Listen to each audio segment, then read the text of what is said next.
Roger Stone joined us with the conservative view on Trump and Paul Manafort. Joining us now is Congressman Ted Lieu of Torrance with a Democratic perspective. Congressman Lieu, welcome. Good to see you.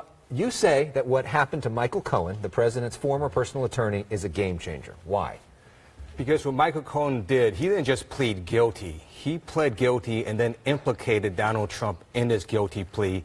Essentially, there are two campaign finance violations that are felonies, and he said that Trump directed and coordinated those payments. That means the president is now involved in two felonies potentially. So what are the two? So one of them is a large payment of over $100,000 to Karen Dugo to silence her about her affair with Donald Trump. Second was a large payment to Stormy Daniels. Same thing, affair with Donald Trump. So the president says nothing he did was illegal. He's on Fox and Friends talking about it this morning. Let's listen to him.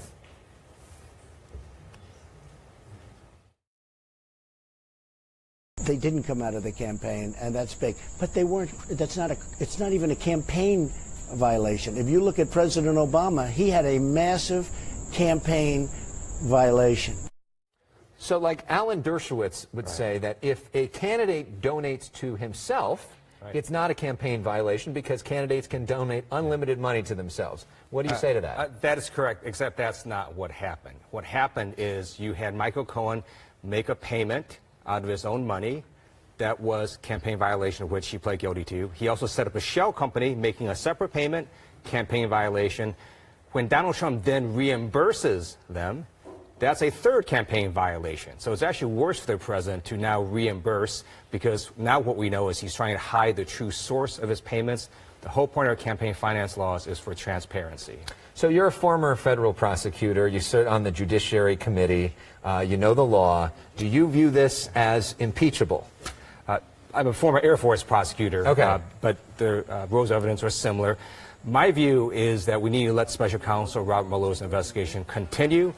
We also have to have immediate hearings to look at whether the president engaged in two felonies that are campaign finance violations. And I think people need to know there's a difference between a civil campaign finance violation, such as having a late filing, versus criminal campaign violations that could have jail time. So as far as you're concerned, we're not at impeachment yet?